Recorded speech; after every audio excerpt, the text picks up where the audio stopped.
Assalamualaikum warahmatullahi wabarakatuh.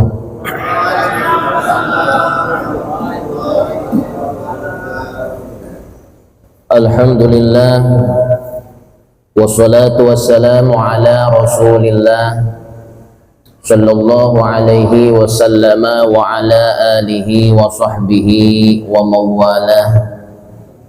Amma ba'd.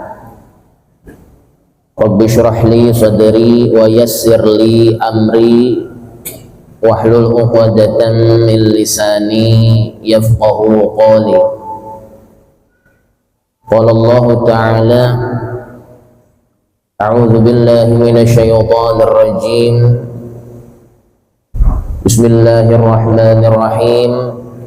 يا أيها الذين آمنوا إذا قيل لكم تفسحوا في المجالس فافسحوا يفسح الله لكم وإذا قيل انشزوا فانشزوا يرفع الله الذين آمنوا منكم والذين أوتوا العلم درجات والله بما تعملون خبير. وقال النبي صلى الله عليه وسلم khairukum man ta'allamal qur'ana wa 'allamahu. Rawahul Bukhari. Shadaqallahul azim wa balagha rasuluhun nabiyul habibul karim wa nahnu ala dzalika minasyahidin wa syakirin walhamdulillahi rabbil alamin.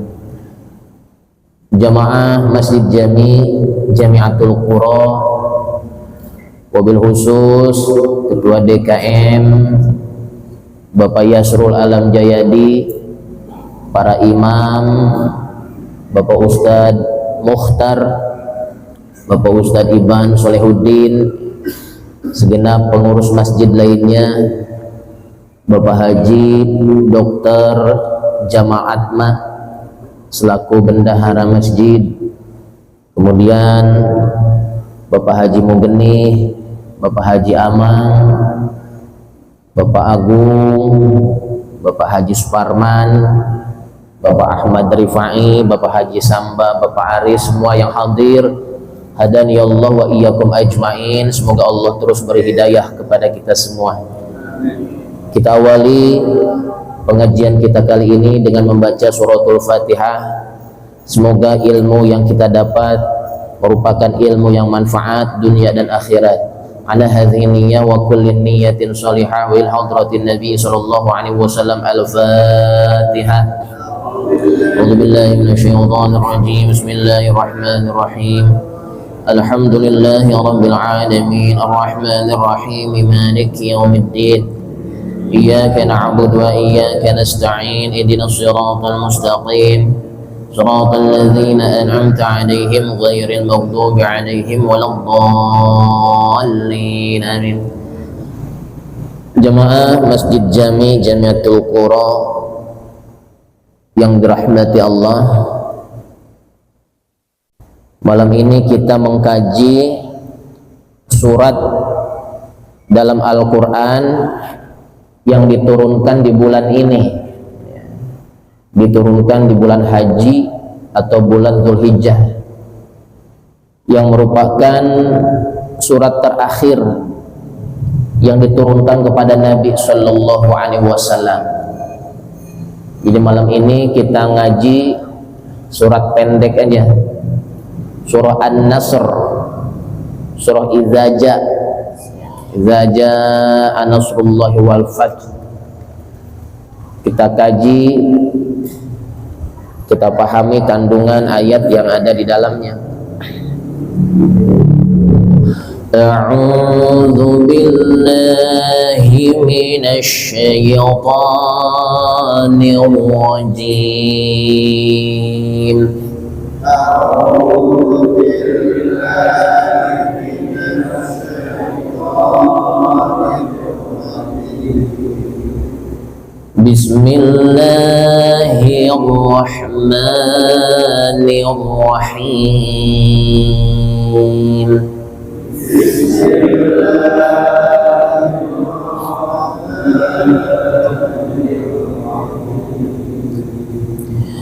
Iza jaa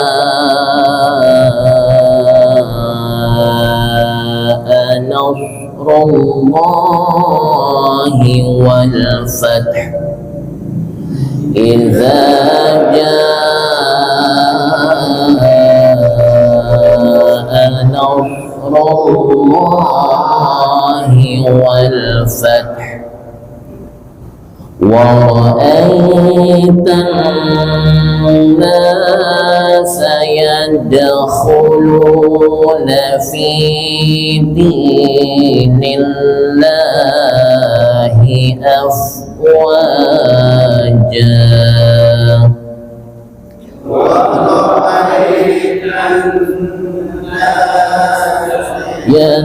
yadkhuluna fi dinillahi afwaja fasabbih bihamdi rabbika wastaghfir fasabbih bihamdi rabbika wastaghfir innahu kana tawwaba innahu kana tawwaba. Shadaqallahul azim.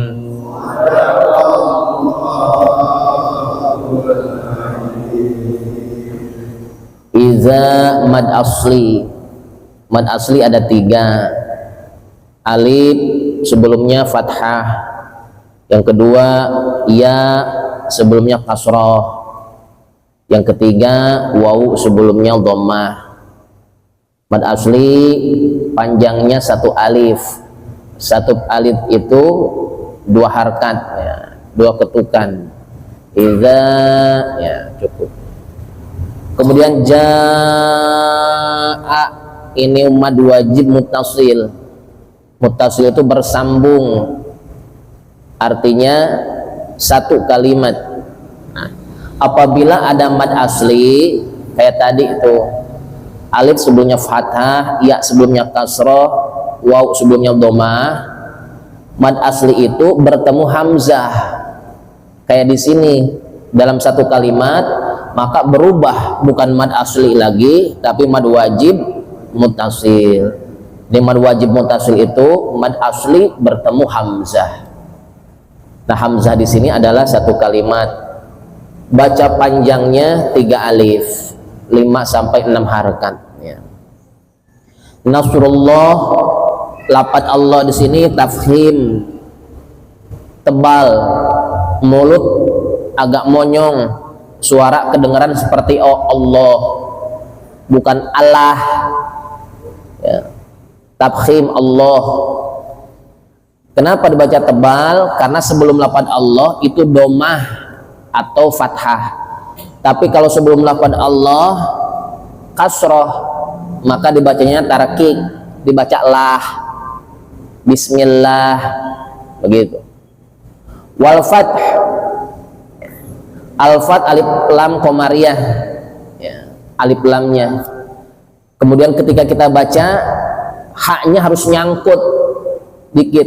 Wal fath, ada begitunya, ada hak, bentuk haknya, sifat huruf hak keluar. Wal fath, begitu. Waro'ai ai madlin ya. Panjangnya sama seperti mad asli, 1 alif ya. Waro'aitan nas, an-nas alif lam syamsiyah. Kalau alif lam syamsiyah itu mudah, habis alif lam ada syiddah, ada tasdid kayak begini. Nah, tasdid di sini itu bukan tasdid asli, tasdid bohongan, bukan tasdid asli ya, tapi tasdid hukum. Tasdid hukum itu sebetulnya nggak ada tasdid, namun biar kita mudah cara bacanya ditaruh tasdid setelah alif lam, jadi kita enak bacanya begitu. Jadi bacanya diidghamkan, dimasukkan bacaannya. Yada qalqalah. Qalqalah itu ada 5, ba, jim, dal, to, qaf. 5 huruf ini bila mati bila ada sukun maka dibacanya mantul. Yad, kalau di tengah kalimat namanya sugro, kalau di akhir kalimat qalqalah kubro. Nah di sini sugro. Yad khulu, lu mad asli, fi mad asli, di mad asli, nillah. Ini baru tarkik. Nggak boleh dibaca nillah, fi dinillah, nggak boleh. Karena sebelum lafadz Allah kasroh. Jadi fi dinillah. Afwa wa mad asli, jan mad iwad. Mad iwad itu fathah tain, kemudian ada mad, ada alif. Yang tadinya tertulis afwajan, ketika berhenti dibaca afwaja. Ja panjangnya satu alif, dua ketukan. Fasabbih ditekan, ini tasdid asli, fasab ditekan. Jadi bukan fasabih, bukan, tapi fasabbih ditekan. Bihamdi mim matinya tidak boleh dengung, idhar sapawi, nggak boleh dibaca biham, nggak boleh, langsungin. Bihamdi Rabbnya ditekan, tasdid asli. Wastau, kalau ghin itu gemeter tenggorokan kita, wastau begitu. Wastaghfir, dibacanya haknya harus ikut nyangkut bentuk haknya, wastaghfir begitu. Kalau waqaf, kalau dilanjut wastaghfirhu innahu, in gunnah dengung, innahu hu mad silah qasirah, kana kaknya mad asli, taunya ditekan, wa mad asli, ba ini mad iwan. Bapak jamaah pengajian malam Senin Masjid Jami yang dirahmati Allah, ketika kita baca surat-surat pendek dalam juz amma, kita liatin aja, ternyata suratnya itu surah-surah makiyah, itu makiyah aja. Cuma ada 3 dalam juz amma surah yang madaniyah, cuma 3. Yang pertama Al-Bayyinah, lam yakunil, itu bukan makiyah.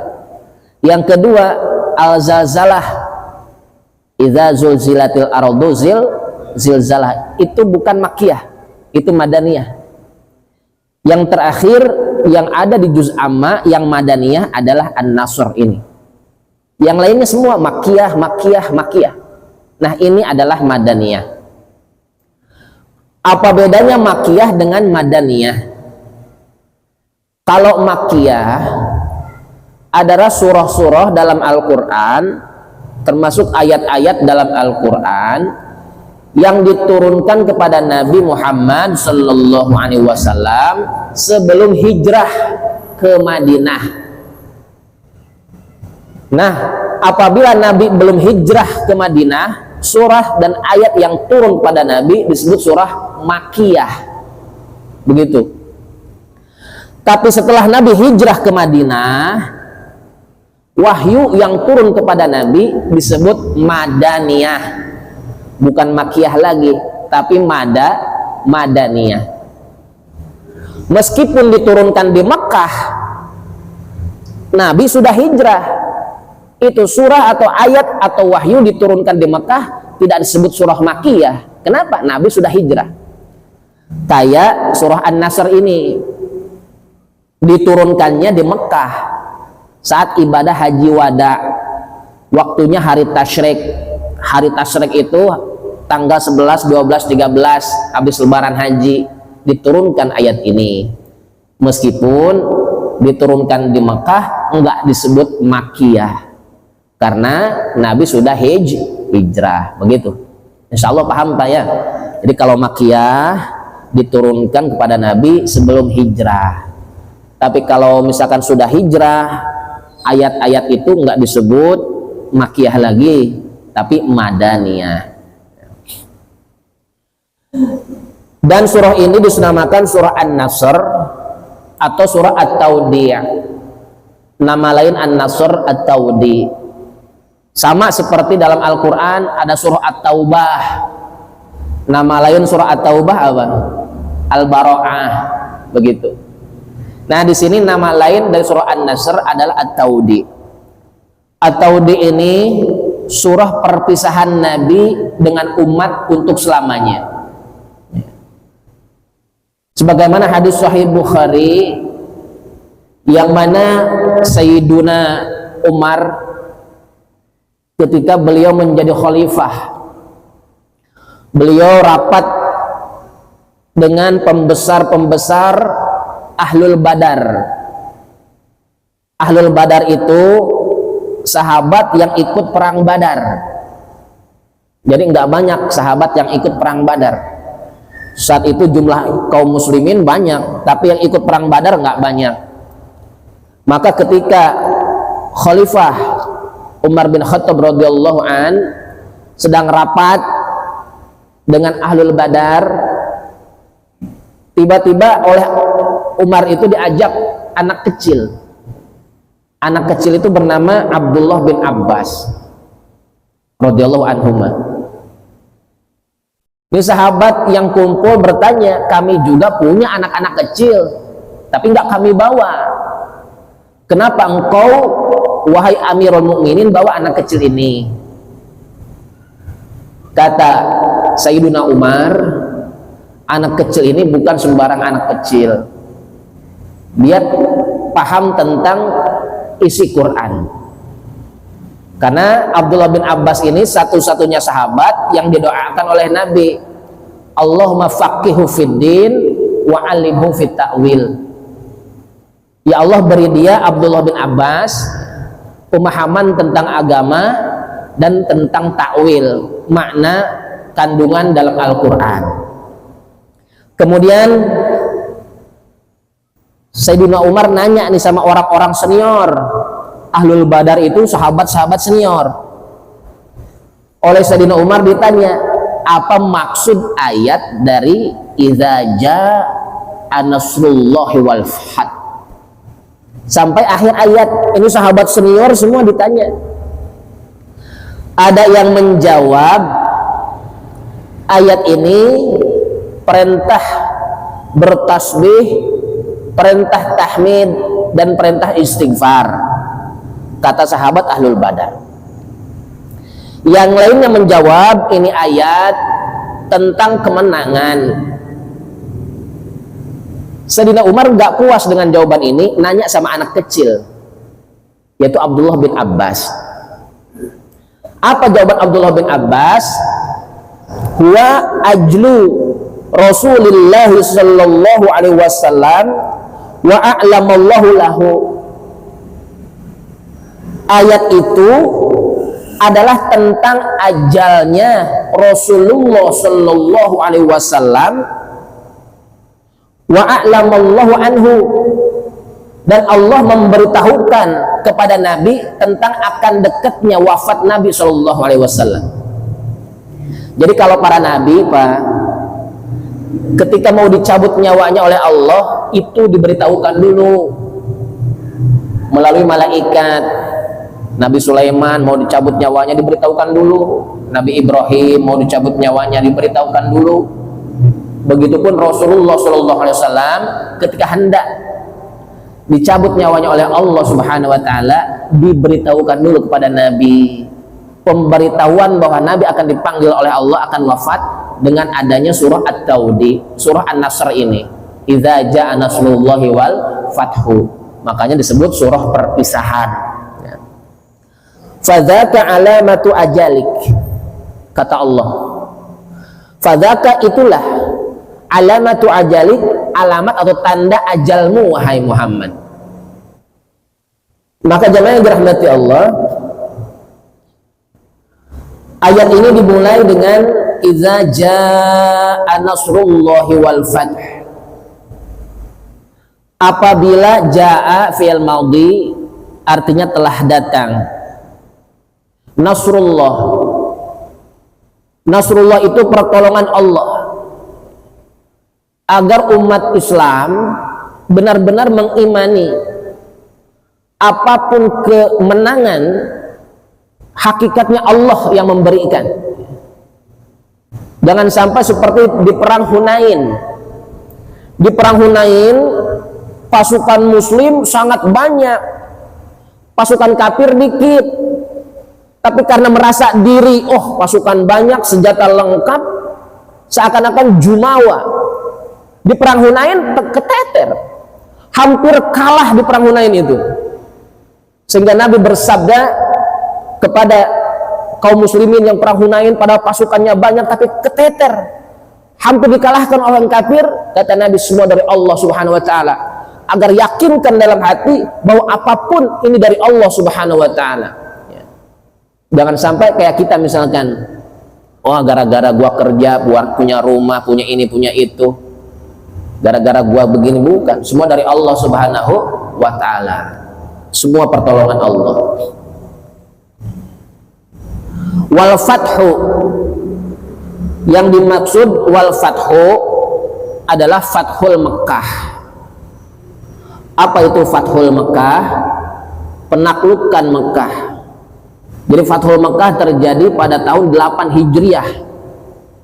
Pada tahun 8 Hijriah umat Islam menaklukkan Mekah dan menjadi penguasa nomor 1. Nah, ketika Fathul Mekah, jamaah yang dirahmati Allah, wa ra'aitan nasa, dan engkau Muhammad melihat orang-orang yadkhuluna, yang mereka orang-orang itu masuk fi dinillahi, ke dalam agama Allah, masuk Islam, afwaja, secara berbondong-bondong. Karena kekuatan nomor 1 di Mekah itu Quraisy. Sekarang suku Quraisy takluk, nyerah. Di Fathul Mekah itu penaklukan Mekah tanpa perang, tanpa keringat. Semudah itu menaklukkan Mekah karena ada asbab perjanjian Hudaybiyah. Perjanjian Hudaybiyah itu bentuk kecerdasan berpikir Nabi Shallallahu Alaihi Wasallam. Yang mana perjanjian Hudaybiyah isinya merugikan umat Islam secara zahir. Maka sahabat yang lain nggak setuju Nabi menandatangani perjanjian Hudaybiyah, tapi oleh Rasulullah disepakati, ditandatangani. Dan ternyata cerdas berpikir Nabi Shallallahu Alaihi Wasallam dengan menyetujui perjanjian Hudaybiyah yang pernah diceritakan ya tentang Hudaybiyah, isi perjanjian Hudaybiyah, yang mana kalau misalkan orang Islam dari Madinah datang ke Mekah nggak boleh dibalikin ke Madinah, tapi kalau orang kafir datang ke Madinah suruh dibalikin ke Mekah, atau orang yang murtad di Madinah suruh dibalikin ke Mekah. Ini kan kalau secara zahirnya merugikan umat Islam, karena nanti orang kafir banyak numpuk, sedangkan orang Islam dikit, yang di Madinah ke Mekah nggak boleh balik lagi.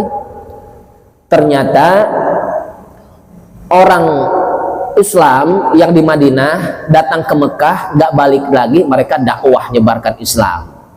Sedangkan di masa perjanjian Hudaybiyah itu aman, nggak boleh ada saling menyakiti, pokoknya aman. Jadi beruntung datang ke Mekah mereka dakwah walaupun nggak dibalikin ke Madinah. Sedangkan orang yang murtad yang bersama Nabi suruh dibalikin ke Mekah, itu menguntungkan umat Islam. Karena orang munafik itu musuh dalam selimut, bisa ngancurkan Islam dari dalam, mendingan dibuang ke Mekah. Maka oleh Nabi dipersilahkan ke Mekah. Nah, berkat kecerdasan Nabi menyetujui perjanjian Hudaybiyah, akhirnya banyak sahabat yang dari Madinah datang ke Mekah nyebarkan Islam. Akhirnya orang-orang Mekah yang tadinya nggak paham Islam jadi paham Islam, banyak menerima Islam, banyak pengikut Nabi. Maka ketika tanggal 8-nya sudah banyak yang masuk Islam, datang ke sana semua yang memusuhi Islam takluk, nyerah, kan umat Islam sudah sangat banyak.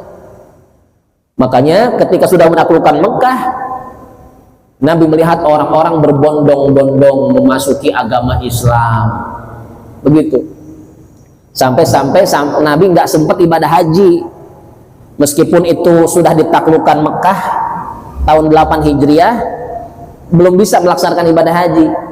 Tahun 9 Hijriah belum bisa melaksanakan haji. Kenapa? Banyak orang yang datang kepada Nabi untuk masuk Islam.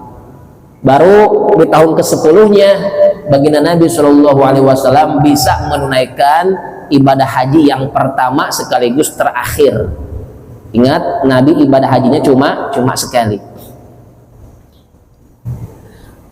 Nah tadi ketika idza jaa nasrullahi wal fathu, tafsirnya adalah fadzaka alamatu ajali.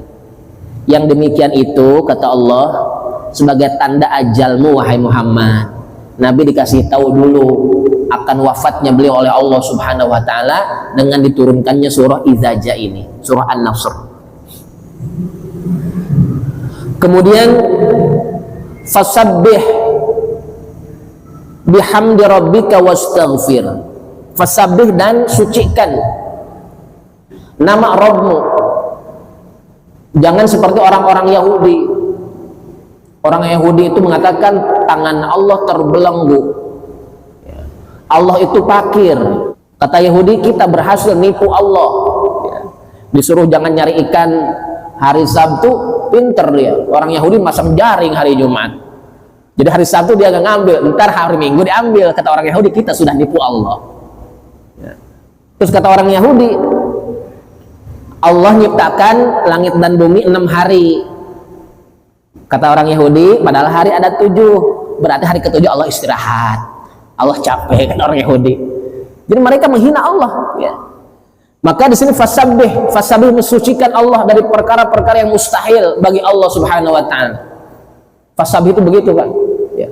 Tasbih itu begitu, subhanallah, subhanallah, subhanallah. Maha suci Allah dari perkara-perkara yang tidak baik buat Allah. Mau suci Allah dari sifat kekurangan, maha suci Allah dari sifat membutuhkan. Itu apa? Tasbih itu makanya begitu. Apabila kita mensucikan Allah, meski diiringi dengan pemujian terhadap Allah, alhamdulillah. Makanya kan begitu. Subhanallah walhamdulillah, subhanallah walhamdulillah. Kalau alhamdulillah segala puji bagi Allah, sifat-sifat baik semua milik Allah Subhanahu wa taala. Nah, kemudian wastaghfir. Diperintahkan Nabi untuk istighfar.